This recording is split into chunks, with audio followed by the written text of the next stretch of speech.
आम्ही अंगणवाडी कर्मचारी शासनाच्या कुठल्याही योजना ज्या राबवल्या जातात त्याचा मुख्य कणा आहोत।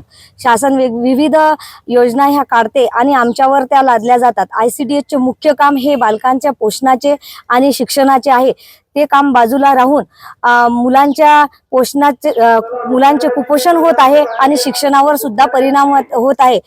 या विरोधात इतर ज्या विविध योजना शासन काढत आहे त्याचे काम आमच्यावर ऑनलाईन आणि ऑफलाईन प्रकारे राबवत आहे। आणि त्यात सर्वात मोठे म्हणजे लाडकी बहीणचे काम, जे लाडक्या बहीणचे फेर तपासणीचे काम सुद्धा आता आमच्याकडे दिलेले आहेत। त्यामुळे अंगणवाडी कर्मचाऱ्यांना भरपूर प्रकारे त्रास होत आहे आणि तो त्रास आता आम्ही सहन करणार नाही। त्यामुळे त्या कामावर आम्ही आता बहिष्कार टाकत आहे आणि त्यासाठीच 12 तारखेला आमचा संप आहे आणि त्या संपाद्वारे आम्ही सर्वांपर्यंत पोहोचवणार आहे। लाडकी बहीण हे काम आमचे नसून इतर खात्याला ते देण्यात यावे अशी आमची या संपात मागणी आहे। नाही।